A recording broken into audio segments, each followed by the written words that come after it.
Apocalipse, capítulo 1.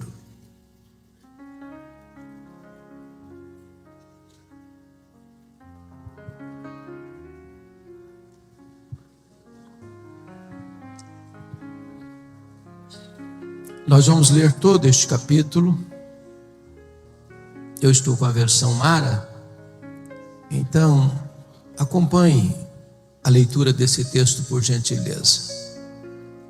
Revelação de Jesus Cristo, que Deus lhe deu para mostrar aos seus servos as coisas que em breve devem acontecer, e que ele, enviando por intermédio do seu anjo, notificou o seu servo João, o qual atestou a palavra de Deus e o testemunho de Jesus Cristo quanto a tudo o que viu. Bem-aventurados aqueles que leem, aqueles que ouvem as palavras da profecia e guardam as coisas nela escritas, pois o tempo está próximo. João, às 7 igrejas que se encontram na Ásia, graça e paz a vós outros, da parte daquele que é, que era e que há de vir, da parte dos 7 espíritos que se acham diante do seu trono, e da parte de Jesus Cristo, a fiel testemunha, o primogênito dos mortos e o soberano dos reis da terra, àquele que nos ama e pelo seu sangue nos libertou dos nossos pecados e nos constituiu reino, sacerdotes para o seu Deus e Pai. A ele a glória e o domínio pelos séculos dos séculos. Amém. Eis que vem com as nuvens, e todo olho verá, até quantos o traspassaram, e todas as tribos da terra se lamentarão sobre ele, certamente. Amém. Eu sou o Alfa e o Ômega, diz o Senhor Deus, aquele que é, que era e que há de vir, o Todo-Poderoso. Eu, João, irmão vosso e companheiro na tribulação, no reino e na perseverança. Em Jesus achei-me na ilha chamada Patmos por causa da palavra de Deus e do testemunho de Jesus. Achei-me espírito no dia do Senhor. E ouvi por detrás de mim grande voz como de trombeta dizendo: o que vês, escreve em livro e manda às 7 igrejas: Éfeso, Esmirna, Pérgamo, Tiatira, Sardes, Filadélfia e Laodiceia. Voltei-me para ver quem falava comigo, e voltado vi 7 candeeiros de ouro. E no meio dos candeeiros um semelhante a filho de homem, com vestes talares e cingido à altura do peito com uma cinta de ouro. A sua cabeça e cabelos eram brancos como a alva lã, como neve. Os olhos como chama de fogo. Os pés semelhante ao bronze polido, como que refinado numa fornalha. A voz como voz de muitas águas. Tinha na mão direita 7 estrelas, e da boca saía-lhe uma afiada espada de 2 gumes. O seu rosto brilhava como o sol na sua força. Quando o vi, caí a seus pés como morto. Porém ele pôs sobre mim a mão direita, dizendo: não temas, eu sou o primeiro e o último, e aquele que vive. Estive morto, mas eis que estou vivo pelos séculos dos séculos, e tenho as chaves da morte e do inferno. Escreve, pois, as coisas que viste, e as que são, e as que hão de acontecer depois destas. Quanto ao mistério das 7 estrelas que viste na minha mão direita, e aos 7 candeeiros de ouro, e as 7 estrelas, são os anjos das 7 igrejas, e os 7 candeeiros são as 7 igrejas. Amém. Meus amados, eu gostaria de compartilhar com vocês hoje sobre a glória incomparável do nosso glorioso Redentor. O livro de Apocalipse retrata para nós o ponto culminante da história. Apocalipse é a acrópole, o pináculo da revelação de Deus. Esse livro não é tanto o registro de fatos que hão de acontecer, mas sobretudo Apocalipse é revelação de uma pessoa, é a revelação de Jesus Cristo nosso Senhor. O livro é acerca dele, da importância dele, da obra dele, da posição dele, da soberania dele e da sua vitória gloriosa. Jesus é o centro da própria eternidade. Ele é o centro da história. Ele é o centro da igreja. Ele é o centro do céu. Ele é o centro da Escritura. Ele é tudo no Antigo Testamento. Ele é a semente da mulher que nasceu para esmagar a cabeça da serpente. Ele é o descendente de Abraão, em quem todas as famílias da terra são abençoadas. Ele é representado por aquela coluna de nuvem e por aquela coluna de fogo que guiou o povo 40 anos no deserto. Ele é representado pelo maná que caía do céu e pela água que brotava da rocha. Ele é representado pelo Cordeiro da Páscoa. Ele é representado pelo tabernáculo. Ele é representado pela Arca da Aliança. Ele é representado pelo templo. É representado pelas festas, pelos sacrifícios, pelo sábado. Tudo é uma sombra dele. Ele a realidade. Jesus é tudo também no Novo Testamento. Ele é o Messias prometido. Ele é o Filho de Deus. Ele é o Verbo que se fez carne. Ele é o pão da vida. Ele é a luz do mundo. Ele é a porta das ovelhas. Ele é o bom pastor. Ele é a ressurreição e a vida. Ele é o caminho e a verdade e a vida. Ele é a videira verdadeira. Ele é o amado da nossa alma. Ele é a nossa paz. Ele é a nossa alegria. Ele é a nossa justiça. Ele é a nossa herança. Ele é o alfa, ele é o ômega, ele é o princípio, ele é o fim, ele é o soberano dos reis da terra, ele é a razão da nossa vida.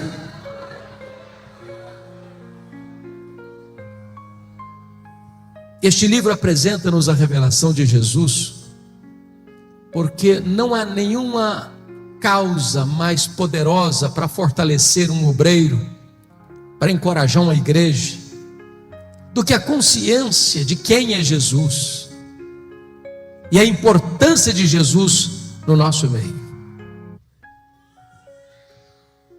Os dias eram sombrios, muito sombrios. Nero pôs fogo em Roma.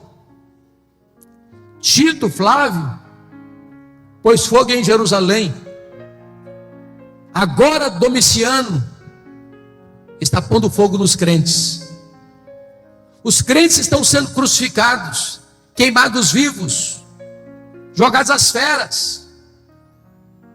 A igreja está sendo massacrada. Os apóstolos todos já estavam mortos pelo viés do martírio. João era o último representante do colégio apostólico. Ele é pastor em Éfeso, já velho. Quando diz a Bíblia que ele é banido para esta colônia penal, para esta ilha vulcânica do mar Egeu, a ilha de Patmos. Na intenção do imperador Domiciano, é como se a última pá de cal estivesse sendo jogada sobre a igreja sofrida. Prenderam João naquela ilha vulcânica, naquela colônia penal. Fecharam para ele todas as portas da terra. Mas quando os homens pensam que eles têm o controle, eles se equivocam. Porque os homens maus deste mundo podem prender os crentes, podem banir os crentes, podem torturar os crentes, podem matar os crentes, podem fechar para eles todas as portas da terra. Mas os homens deste mundo não podem fechar a porta do céu. Porque quando todas as portas foram fechadas para João na terra, o Senhor abriu-lhe uma porta no céu e disse: sobe para aqui, e eu te mostrarei as coisas, não que talvez aconteçam, não as coisas que podem acontecer, eu te mostrarei as coisas que devem acontecer. E quando João sobe, ele vê um trono, e alguém é sentado no trono. Ele nem ousa descrever quem está sentado no trono, a não ser compará-lo com a beleza e o brilho das pedras preciosas. E ele vê na mão deste que está sentado no trono um livro, de todo selado, com 7 selos, por dentro e por fora. E a Bíblia relata que uma pergunta ecoa no céu, na terra e debaixo da terra: quem é digno de abrir o livro e desatar-lhe os selos? E diz a Escritura que ninguém foi encontrado digno. E João começa a chorar, porque parece que a história está à deriva. Quando ele está rendido às lágrimas, ele escuta uma voz: não chores, João, eis que o leão da tribo de Judá, a raiz de Davi, venceu para abrir o livro e desatar-lhe os selos. E os selos são rompidos por Jesus, e as trombetas soam por ordem de Jesus, e a história caminha sob o controle de Jesus, e caminha para uma consumação onde a vitória final é de Cristo e da sua igreja. Então, irmãos, à luz desse texto,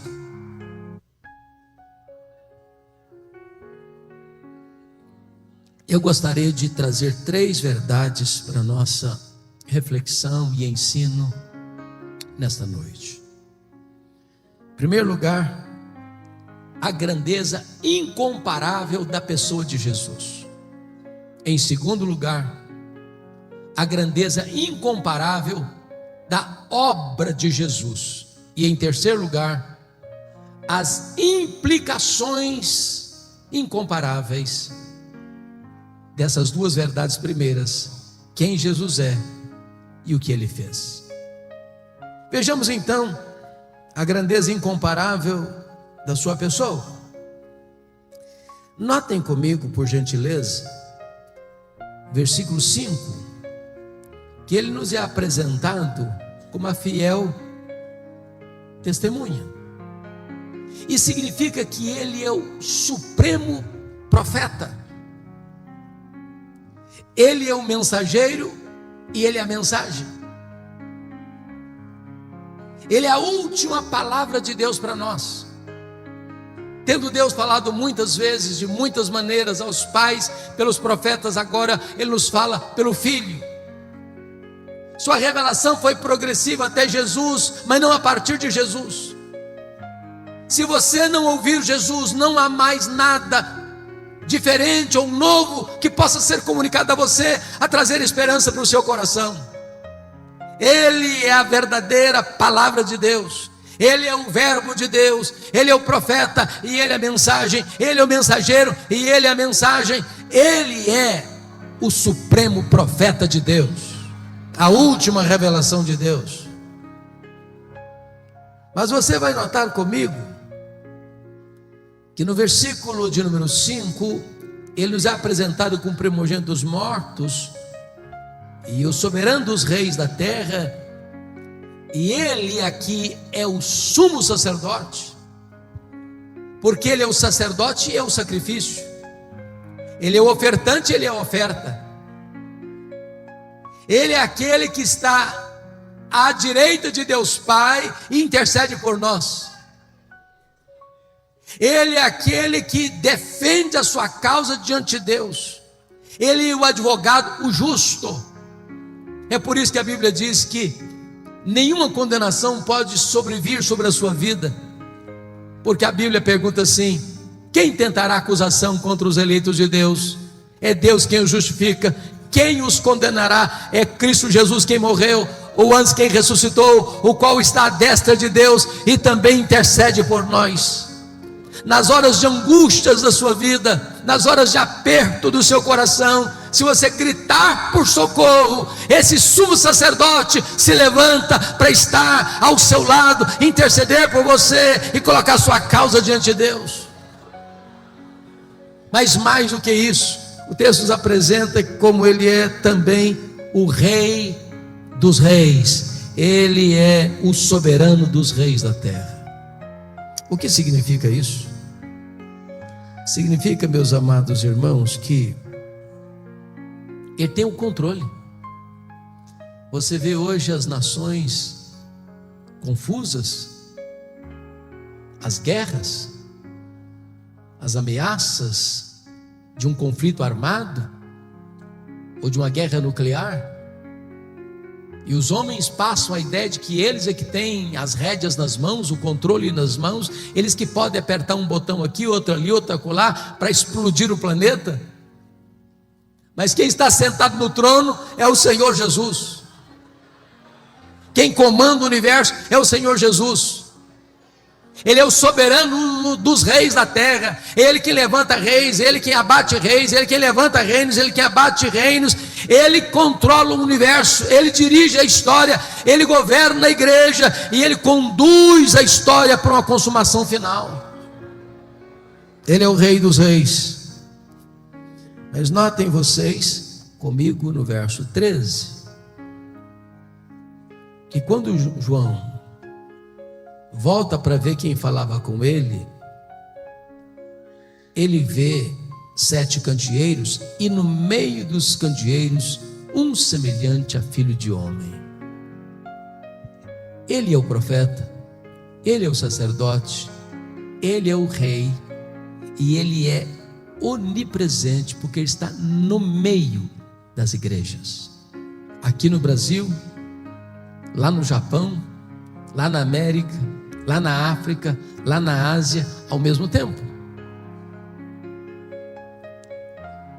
Não há nenhum crente reunido nesse horário, em qualquer lugar do mundo, onde a promessa não se cumpra. Onde tiver 2 ou 3 reunidos em meu nome, ali eu estarei no meio deles. Ele está aqui hoje, e é porque Ele está aqui hoje que você e eu viemos para cá. Ele é a razão dessa igreja existir. Ele é o conteúdo que essa igreja tem pregado há décadas nessa cidade. Ele é a nossa esperança. Ele é a razão da nossa vida. Ele é o amado da nossa alma. E Ele está aqui nesta noite para nos sondar, para nos exortar, para nos corrigir, para nos consolar, para nos fazer promessas. Agora notem comigo, amados, que quando João vai descrevê-lo, além de descrever a sua onipresença, ele vai descrever também que ele é eterno. Confira comigo o versículo 14: a sua cabeça e cabelos eram brancos como a alva lã, como neve. Significa que ele é eterno. Ele é o Pai da eternidade. Ele preexiste ao tempo, Ele preexiste à história, Ele preexiste ao princípio.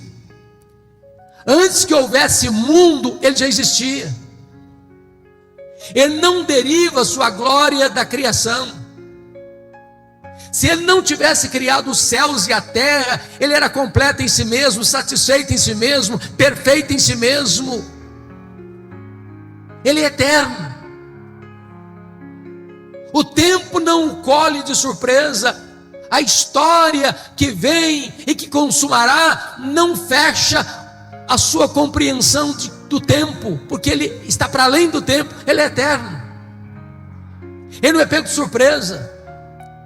Ele não está lá no céu esfregando as mãos, ansioso, sem saber o que vai fazer diante dessa conjuntura atual. Mas notem mais. Versículo 14, Ele não apenas é onipresente, Ele não apenas é eterno. Versículo 14 diz que Ele é também onisciente. Os seus olhos são como chama de fogo. Ele tudo sabe, Ele a tudo vê, Ele a todos sonda. É por isso que Ele se dirige às igrejas da Ásia, e para 5 delas Ele diz: eu conheço as tuas obras. É por isso que Ele disse à igreja de Pérgamo: eu conheço o lugar onde tu habitas, onde está o trono de Satanás. É por isso que Ele diz à igreja de Esmirna: eu conheço a tua tribulação e a tua pobreza. Ele conhece o seu futuro, Ele conhece o seu passado, Ele conhece o seu presente, Ele sabe quem é você, Ele sabe o que você pensa, Ele sabe o que você fala, Ele sabe o que você faz, Ele sabe o que você pensa. Nada pode ficar oculto aos olhos daquele que tem, às vistas daquele que tem os olhos como chamas de fogo. Ele é onisciente. Mas veja comigo, versículo 15: os pés semelhante a bronze polido, como que refinado numa batalha, numa fornalha. O que significa isso? Significa que Ele é onipotente.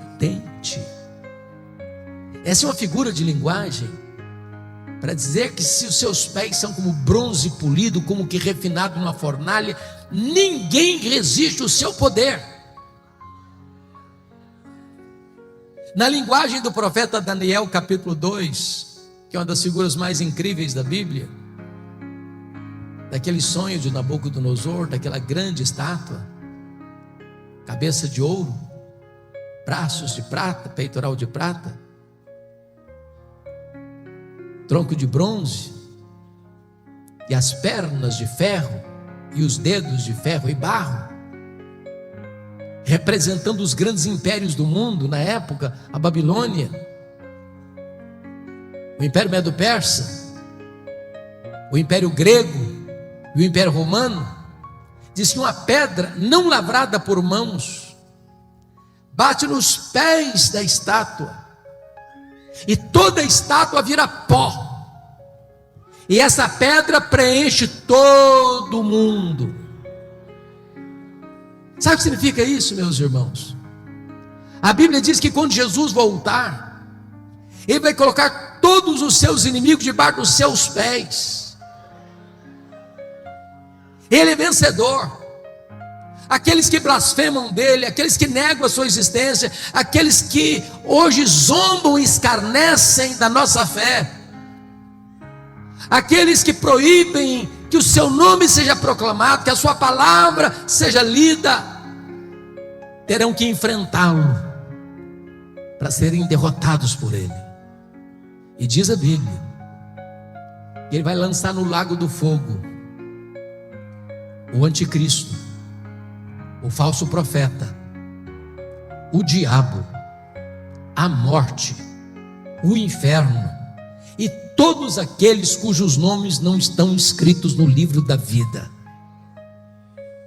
E então Ele entrará para a sala das bodas, para uma festa que não vai terminar nunca mais, para reinar com a sua igreja, e os seus inimigos serão completamente destruídos, porque Ele é onipotente. Entendamos isso, irmãos.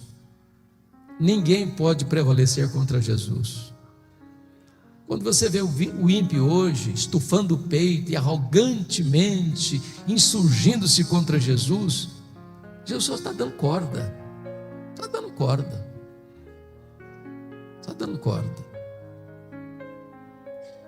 Na hora que a corda puxar, o ímpio não tem amparo nenhum.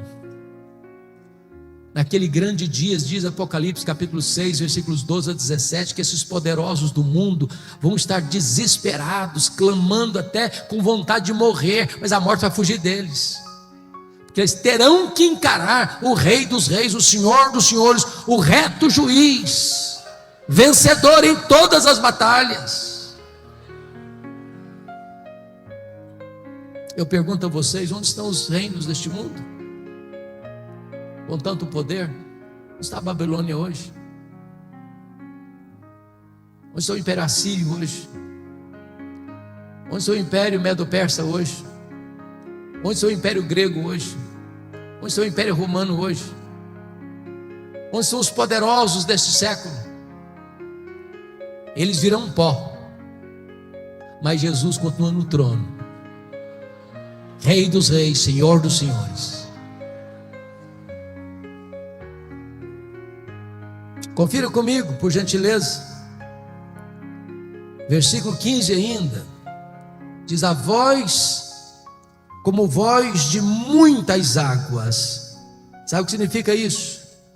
Ele é irresistível.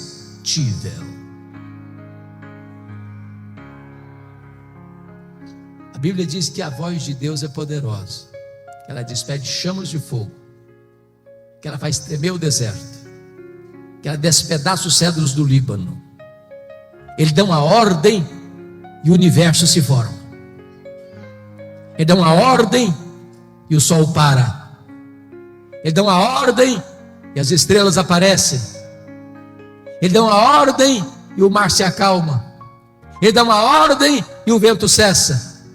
Ele dá uma ordem e um verme cumpre o seu mandato. Ele dá uma ordem e uma mula profetiza. Ele dá uma ordem e os demônios batem em retirada. Ele dá uma ordem e os anjos saem para obedecer a seu comando. Ele tem uma voz poderosa, voz como voz de muitas águas. Ele é irresistível.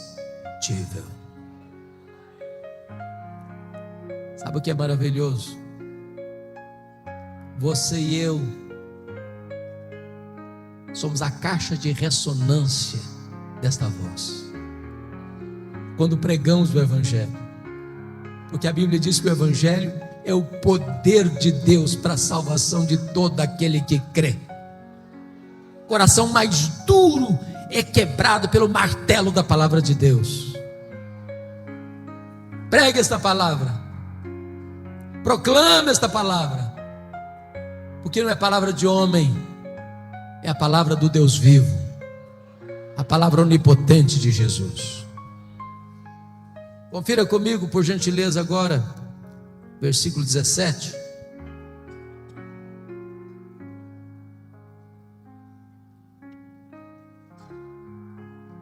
Vejam, por gentileza.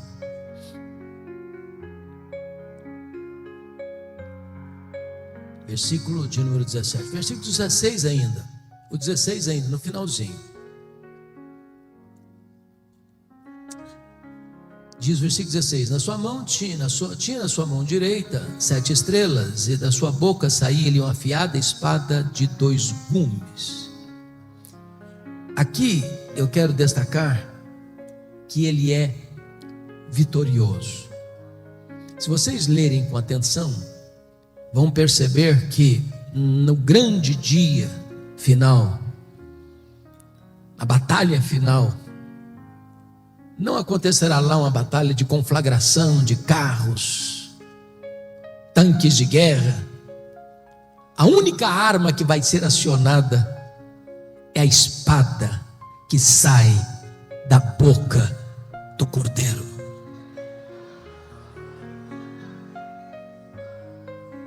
O Senhor não precisa de recursos humanos, de armas humanas para triunfar. É por isso que a Bíblia diz que vai matar o anticristo com o sopro da sua boca, com o poder da sua manifestação. Irmãos amados, como é importante nós compreendermos quão grande é Jesus, quão poderoso é Jesus, quão incomparável é Jesus.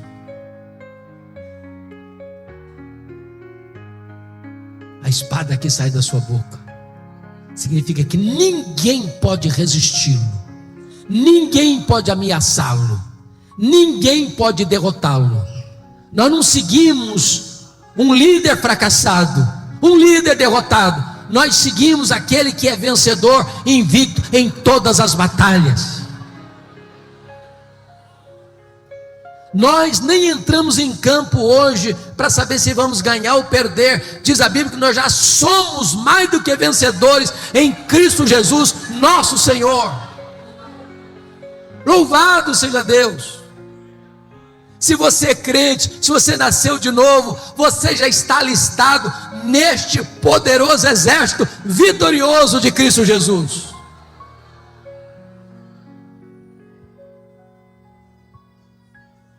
Mas notem comigo, o versículo 16 ainda diz: e o seu rosto brilhava como o sol na sua força.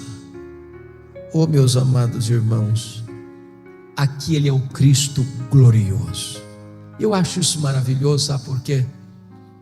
Porque a visão que João tem agora não é mais daquele Cristo do Getsêmani, sangrando, coberto de lágrimas, prostrado com o rosto no chão. A visão que João tem agora não é daquele Cristo cuspido e esbordoado do sinédrio judaico. A visão que João tem agora não é daquele Cristo espancado e vilipendiado do pretório romano. A visão que João tem agora não é daquele Cristo exangue que caminha trôpego debaixo do lenho maldito pelas ruas apinhadas de uma cidade ensandecida. A visão que João tem agora não é daquele Cristo suspenso entre a terra e os céus, pregado naquele lenho maldito. Não! Ele tem a visão do Cristo vitorioso. O seu rosto brilha como o sol na sua força. E notem que João era o discípulo mais próximo de Jesus. Mas ele está diante da glória do Cordeiro, do Cristo vencedor, do Cristo vitorioso.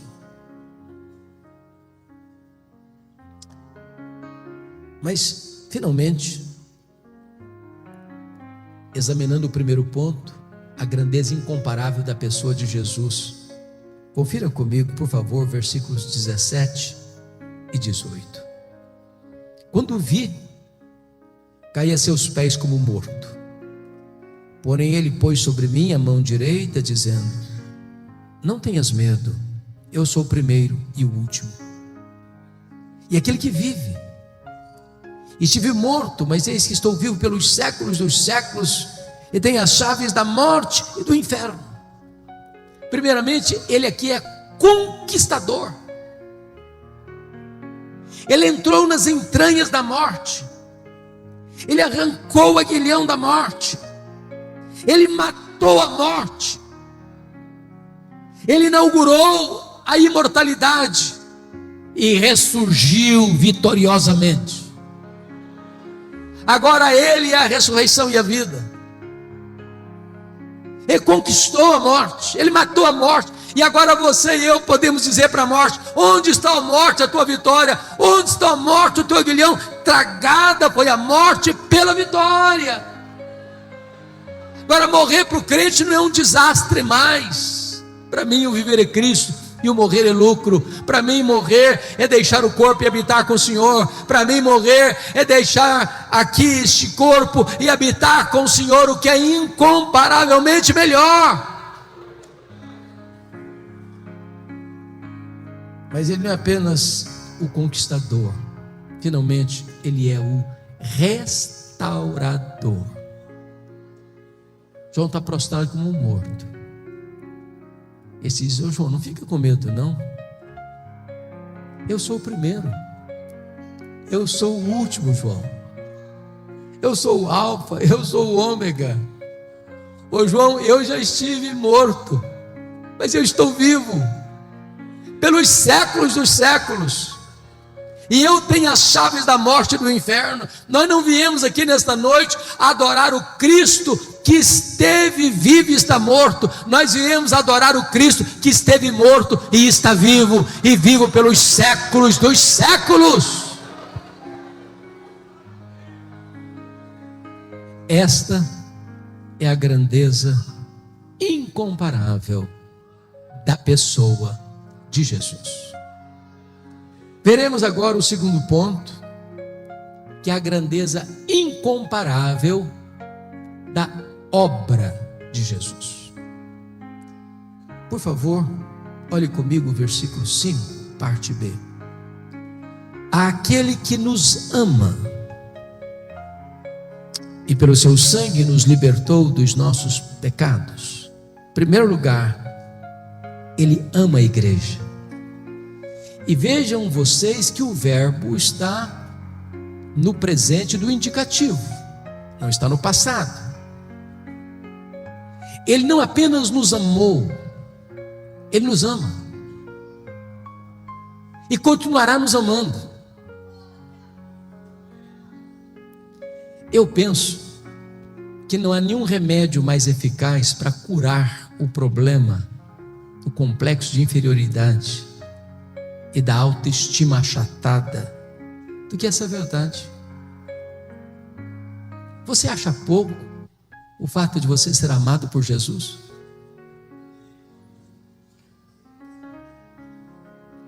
Mas Ele não ama você porque viu em você algo digno de ser amado. A causa do amor dele por você e por mim não está em nós, mas nele mesmo. Sabe por quê? A Bíblia diz que Ele nos ama com amor eterno. O mundo não tinha sido criado ainda, e você já estava no coração dele. Ele amou você com amor eterno e atraiu você para Ele com cordas de amor. Deus não me ama por causa das minhas pretensas virtudes, Ele me ama apesar dos meus pecados. Ele não me ama por causa dos meus méritos, Ele me ama apesar dos meus deméritos. Não há nada que você possa fazer para Deus amar você mais, nem para Ele amar você menos. Ele ama a você. Talvez você entrou aqui hoje abatido, triste, talvez você se sentindo a última pessoa do universo, talvez você entrou aqui hoje com essa autoestima lá no chão. Eu quero dizer para você que Jesus ama você, que Jesus ama você, que Jesus ama você, que Jesus ama você. Você tem valor para Ele, você é importante para Ele.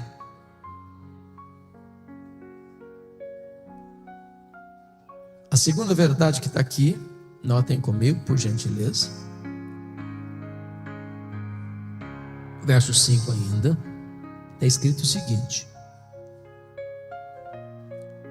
e nos libertou, e pelo seu sangue nos libertou dos nossos pecados. Agora note que o verbo não está no presente mais, está no passado. Sabe o que significa isso? A redenção que Ele deu para você é perfeita, é completa, é eficaz. Você não está meio salvo, você está salvo. Ele não deu para você meia vida eterna, Ele deu para você vida eterna. Agora notem mais, nem você nem eu podemos nos libertar dos nossos pecados. Impossível. Impossível. A Bíblia chega a dizer que assim como um leopardo não consegue tirar suas próprias manchas, nem um etíope consegue mudar a cor da sua própria pele, assim também eu não posso fazer o bem se eu estou inclinado a fazer o mal. A inclinação da nossa carne é inimizade contra Deus.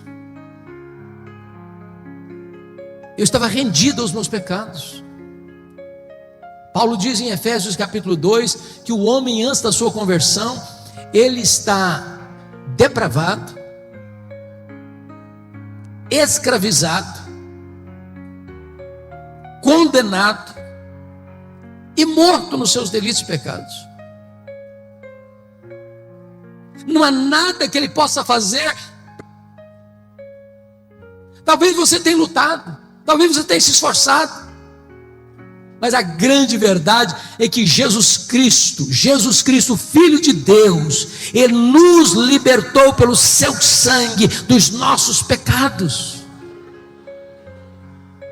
as algemas foram quebradas, as cadeias foram rompidas, a prisão foi aberta. Nós estávamos na potestade de Satanás e ele nos tirou de lá. Nós estávamos na casa do valente e ele amarrou o valente e nos tirou de lá. Nós estávamos no império das trevas e ele nos transportou de lá para o reino da luz. Hoje nós somos um povo livre, salvo, remido no sangue do Cordeiro. Louvado seja Deus. Bendito seja o Senhor. Então, a obra dele, ele nos ama. Segundo, ele morreu por nós. Terceiro, ele não apenas ama a igreja, ele não apenas morreu pela igreja, ele também honrou a igreja. Olha o versículo 6 comigo. E nos constituiu reino, sacerdotes para o seu Deus e Pai. E ele não pode concluir sem uma doxologia. A ele, glória e o domínio pelos séculos dos séculos. Amém. Preste atenção nisso. Você que foi salvo pela graça, você está numa posição muito elevada. Você foi constituído rei e sacerdote.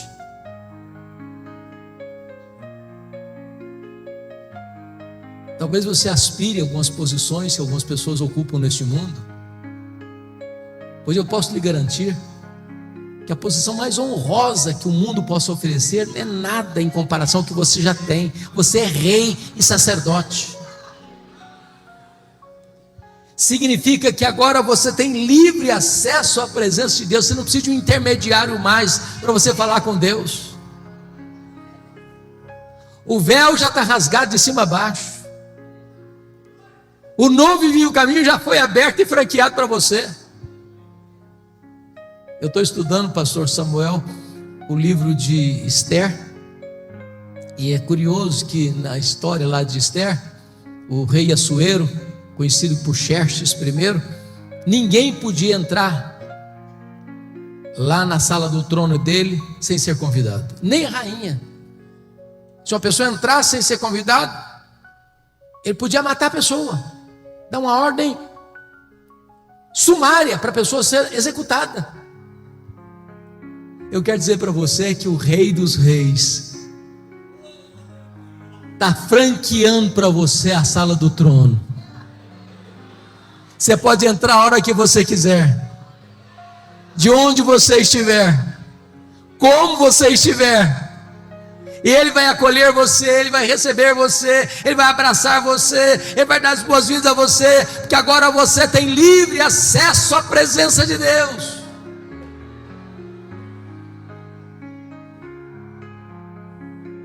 A Bíblia diz que o Senhor não apenas vai nos levar para o céu, Ele vai nos levar para o trono.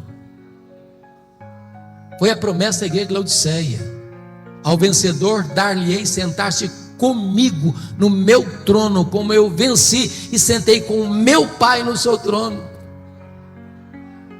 Entenda o valor que você tem para Deus. Você é rei, você é sacerdote.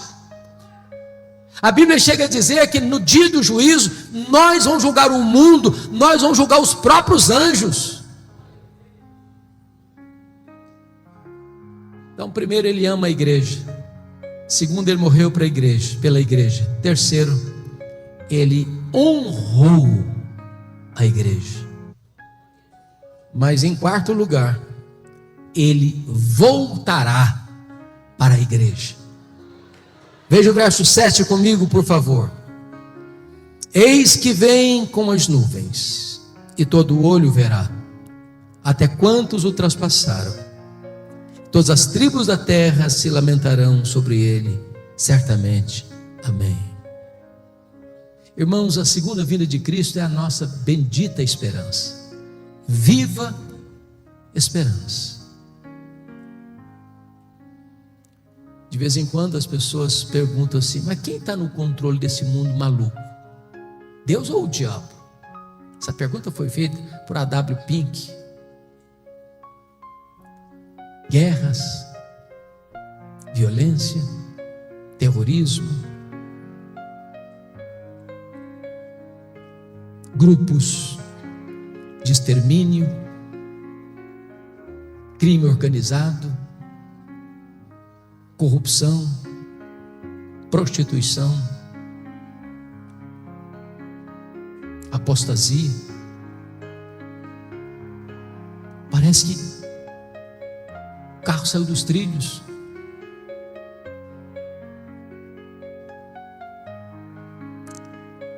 Mas eu quero dizer para você que a história não é um caminhão sem freio ladeira abaixo.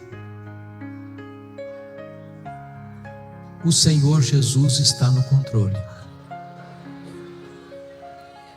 E Ele não nos deixou enganados sobre o que haveria de acontecer. Ele já nos deu as pistas, já nos deu os sinais.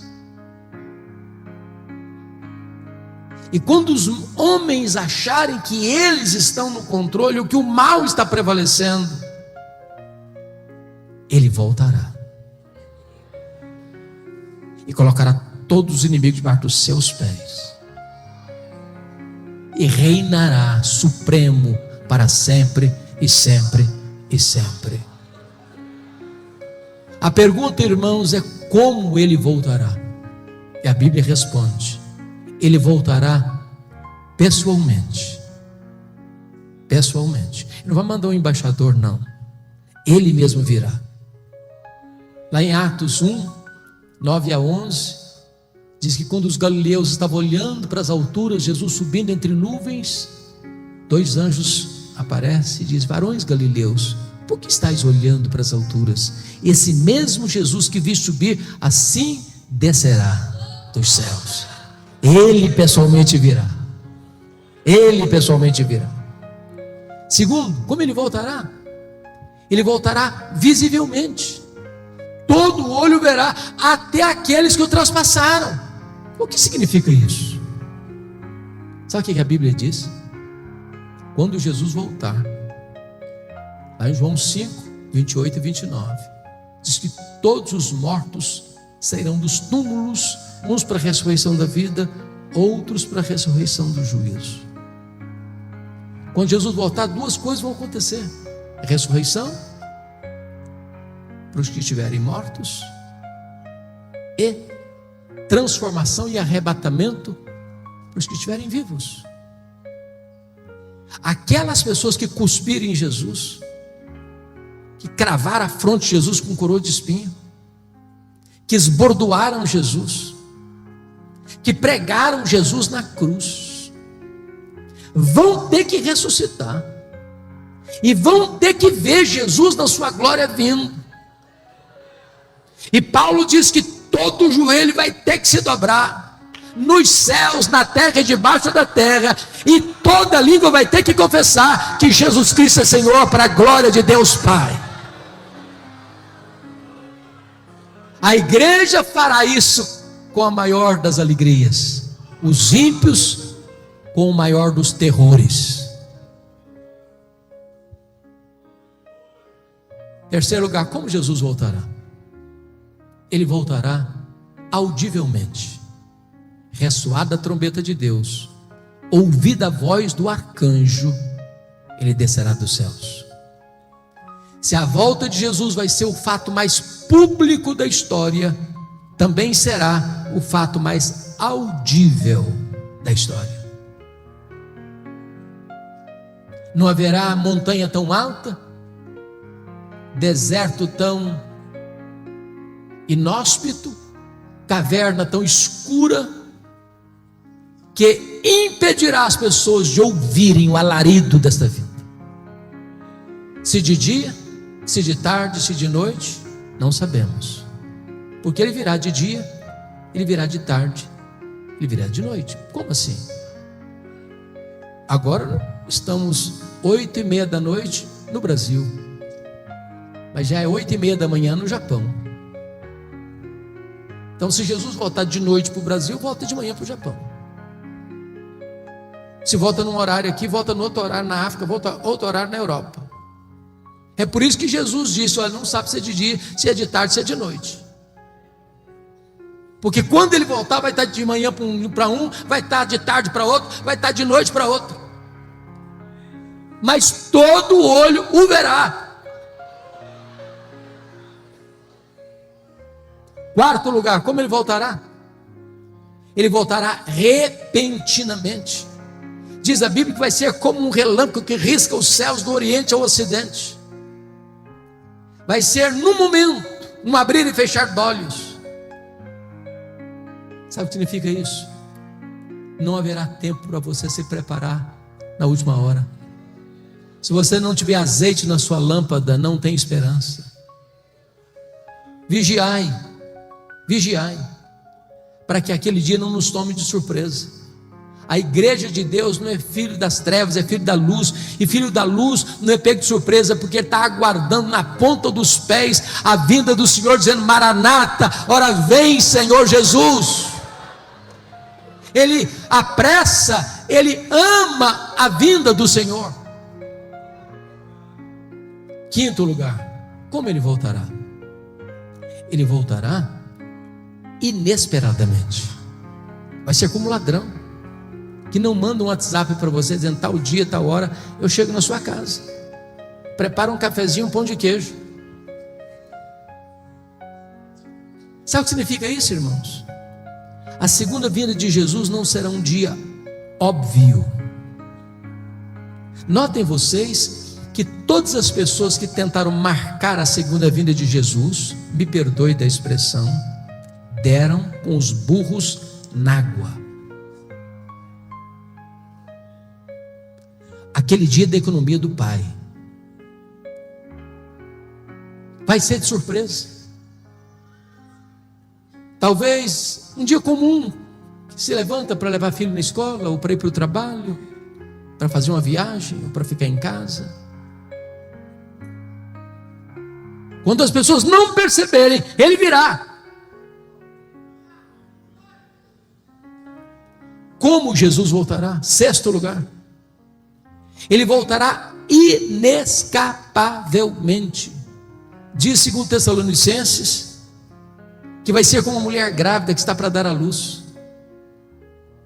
Ou seja, uma mulher não está meio grávida, ela está grávida. E se ela está grávida, ela vai dar à luz. Em outras palavras, nenhuma corte humana, por mais egrégia que ela seja, pode mudar ou cancelar a segunda vinda de Cristo. Ele voltará, querendo os homens ou não, acreditando os homens ou não, desejando os homens ou não, ele voltará inescapavelmente. Mas em sétimo lugar e último lugar, ele voltará vitoriosamente, gloriosamente, gloriosamente. Diz a Bíblia que ele não vem mais humilde, montado num jumentinho, numa linguagem bíblica da época, ele vem montado num cavalo, colocando na sua coxa Rei dos Reis e Senhor dos Senhores. E ele virá em grande glória. As nuvens serão, meus amados irmãos, a sua carruagem, os anjos a sua escolta, o arcanjo o seu arauto, e os santos o seu glorioso cortejo. E ele virá com muito poder e glória. Louvado seja o Senhor.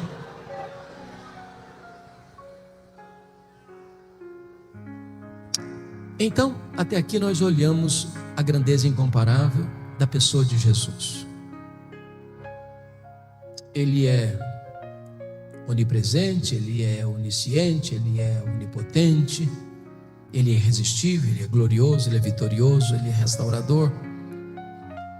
Olhamos a grandeza incomparável da sua obra.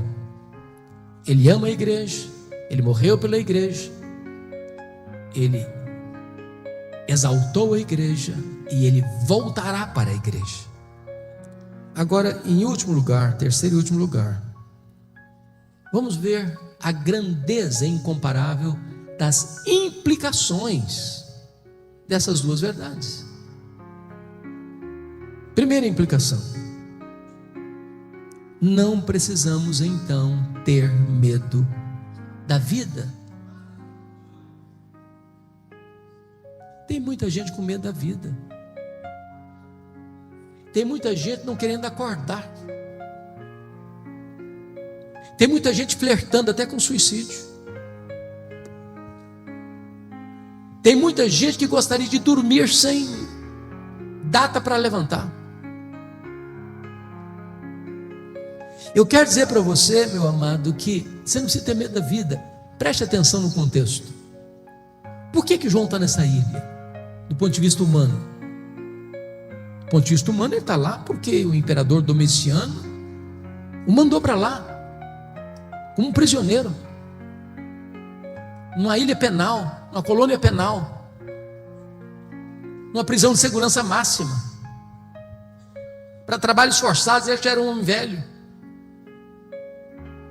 Ele foi para lá porque está sendo perseguido. Seus pares, os apóstolos, já estão mortos. Os seus irmãos estão sendo queimados vivos, crucificados, jogados às feras. Do ponto de vista humano, o mal está prevalecendo, a igreja está sufocada. Mas o que ele vai entender? Veja comigo o versículo 9. Achei-me na ilha chamada de Patmos por causa da palavra de Deus e do testemunho do Senhor Jesus. Ele está fazendo outra leitura. Não foi Domiciano que me mandou para cá, não. Eu estou aqui, é por causa de Jesus. Eu estou aqui, é por causa da palavra de Deus. Eu estou aqui para uma agenda celestial. Eu estou aqui porque Deus aproveita a situação adversa da agora para transformar a tragédia em triunfo. Eu estou aqui para receber a revelação de Deus das coisas que devem acontecer. Quem está no controle é Deus. Deus transforma a ilha de Patmos na porta do céu. Deus transforma a tragédia em triunfo. Deus é especialista em virar a mesa, em mudar o placar do jogo. Você não precisa ter medo da vida. Me permita dizer isso, meus amados irmãos. A igreja de Deus é indestrutível.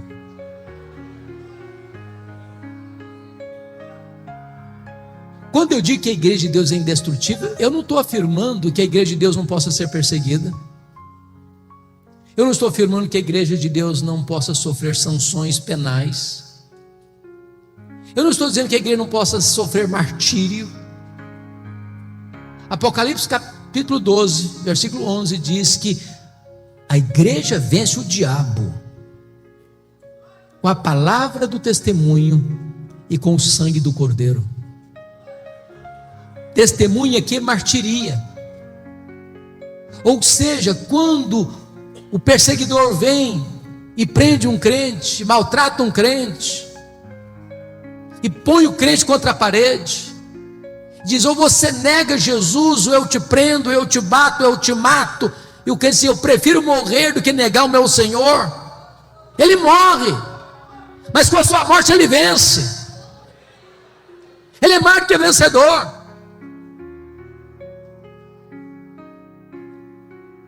Ninguém pode derrotar a igreja do Deus vivo. Você precisa ter medo da vida, porque a Bíblia diz que Jesus está vivo pelos séculos dos séculos. Segundo lugar, segunda implicação: em virtude de quem Jesus é e do que Ele fez, não precisamos ter medo da morte. A Bíblia diz o seguinte: Jesus disse para João: João, não fique com medo não, João. Eu sou o primeiro, eu sou o último. Eu estive morto, mas eu estou vivo, João, pelos séculos dos séculos. A Bíblia diz que a morte é o rei dos terrores, mas Jesus é o rei dos reis. Jesus entrou nas entranhas da morte. Ele arrancou o veneno da morte, arrancou o aguilhão da morte, matou a morte e ressuscitou. E agora Ele é a ressurreição e a vida. E agora Ele diz para você: se você crê em mim, você nunca morrerá eternamente. Agora você pode dizer para a morte: onde está a morte, a tua vitória? Onde está a morte, o teu aguilhão? Tragada foi a morte pela vitória. A morte não tem mais a última palavra. Jesus é o primogênito dos mortos. Ele é o primeiro da fila. E nós, se Jesus não voltar antes, receberemos um corpo de glória semelhante ao corpo da sua glória. Aliás, um corpo que não vai brigar nem com a balança, nem com o espelho. Perfeito, incorruptível, poderoso, glorioso, semelhante ao corpo da glória do Senhor Jesus. Não vai ter mais doença, não vai ter mais cansaço, não vai ter mais fadiga. Bendito seja Deus. Terceira implicação: não precisam ter medo da vida. Segundo, não precisam ter medo da morte. Terceiro, não precisamos ter medo do desconhecido. Irmãos, você e eu agora não enxergamos na curva, não enxergamos no escuro. Eu sei o final é de glória, mas o processo eu não sei. Eu não sei se você e eu estaremos vivos amanhã. E às vezes a gente fica com medo. Mas me permita voltar com você para o verso 1, que está escrito aqui: revelação de Jesus Cristo que Deus lhe deu para mostrar aos seus servos as coisas que em breve devem acontecer. Preste atenção. Não é nas coisas que talvez aconteçam, não. Não é nas coisas que podem, não. Nas coisas que devem acontecer. Sabe o que significa isso? Que quem escreve a história é Deus. Quem determina a história é Deus. Quem está no controle é Deus. Sabe o que significa isso? Nós não cremos em acaso. Nós não cremos em sorte. Nós não cremos em azar. Nós não cremos em determinismo cego. Nós não cremos em coincidência. Nós não cremos em macumba pegando em crente. Nós não cremos em olho gordo. Nós cremos que a mão de Deus dirige o nosso destino. Então descanse seu coração. Acalma o seu coração. Você precisa ter medo do desconhecido, porque o plano de Deus é perfeito e não pode ser frustrado.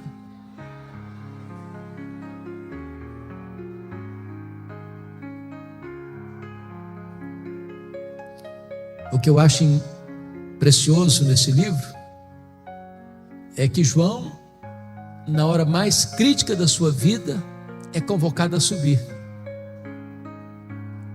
Porque não é a terra que explica o céu, é o céu que explica a terra. O entendimento dos dramas da história não emanam da própria terra, não procede dos próprios homens, mas vem de cima, vem do céu, vem de Deus, vem do alto. E quando João sobe, o que ele vê é um trono. E quem está sentado no trono é quem governa. E ele vê o Cordeiro, que é o leão da tribo de Judá, a raiz de Davi, que está com o livro na mão, venceu para abrir o livro. E o que é abrir o livro, irmão? O livro é o livro da história, dos acontecimentos.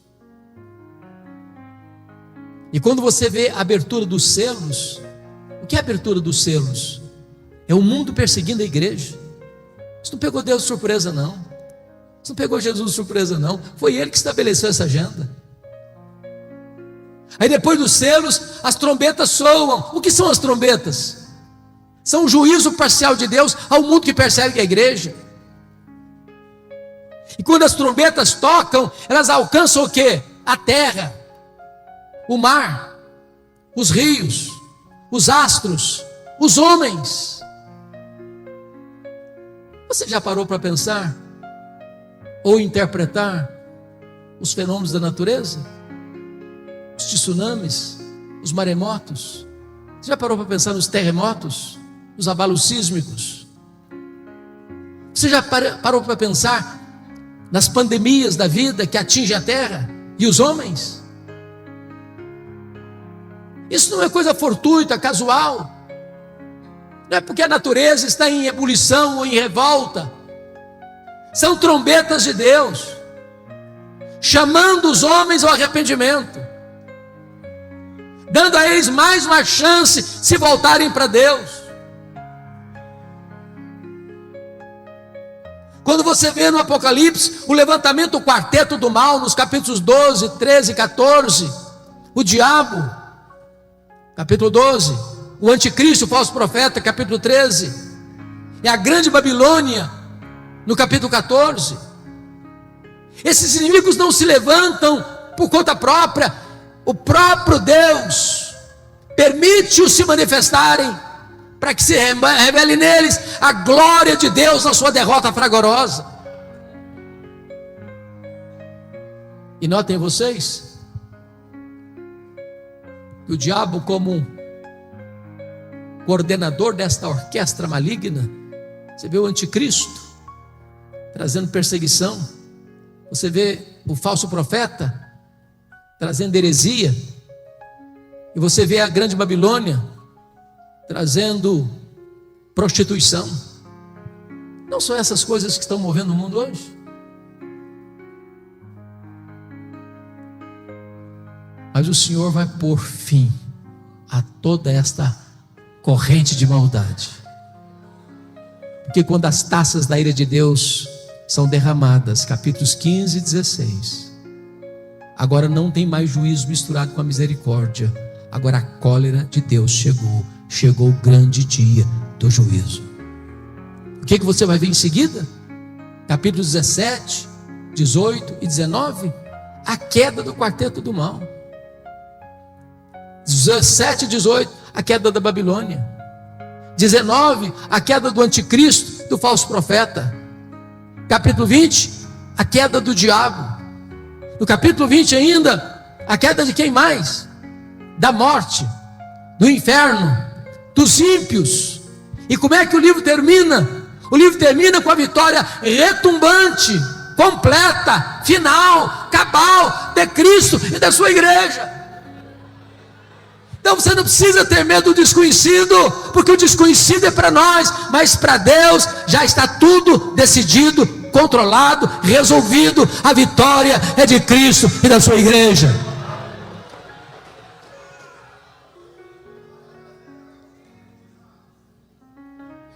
Em último lugar, quarto e último lugar,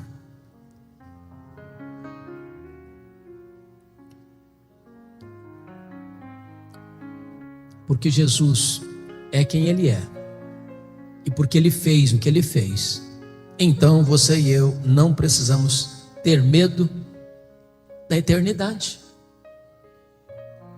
Como é que será? Como é que vai ser? As pessoas têm tantas curiosidades. Vamos nos conhecer? Como é que vai ser o nosso corpo? Como é que nós vamos morar lá? Como vão ser os relacionamentos lá? Quanto tempo vai durar? E nem tempo vai ser, porque o tempo você marca com segundos, minutos, horas, dias, semanas, meses, anos, décadas, séculos, milênios. A eternidade não termina nunca. Mas não haverá um dia de monotonismo, não haverá um dia de rotina pesada. Nós nos deleitaremos nele, nós glorificaremos a ele, nós serviremos a ele, nós contemplaremos a face dele, nós conheceremos a ele, nós viveremos com ele, reinaremos com ele para sempre, sempre, sempre, sempre. E ele diz para João: João, você não precisa ter medo não, João, porque eis que eu estive morto, mas estou vivo pelos séculos dos séculos. Quando os milênios rolarem, lá na eternidade, Jesus estará lá com você. Você não precisa ter medo. Não há nada que possa infundir medo ao seu coração. Como diz o apóstolo Paulo: eu estou bem certo de que nem a morte, nem a vida, nem anjos, nem principados, nem poderes, nem altura, nem profundidade, nem qualquer outra criatura poderá separar-nos do amor de Deus que está em Cristo Jesus, nosso Senhor. E eu termino fazendo uma declaração. Diz o texto que quando João viu Jesus na sua glória, ele caiu como morto aos seus pés.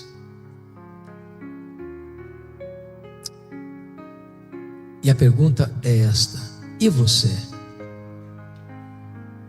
Que postura você tem tido em relação a Jesus?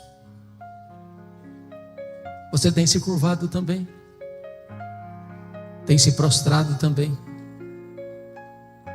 Você o reconhece nesta noite como Senhor da sua vida, como Salvador da sua vida, como a razão da sua vida? Ele está aqui hoje, poderoso para salvar, poderoso para restaurar, poderoso para consolar, poderoso para fazer tudo novo na sua vida. A Ele, o Rei da Glória, a Ele, o Alfa e o Ômega, a Ele, o soberano dos reis da terra, a honra, a glória e o louvor, agora e pelos séculos eternos. Amém.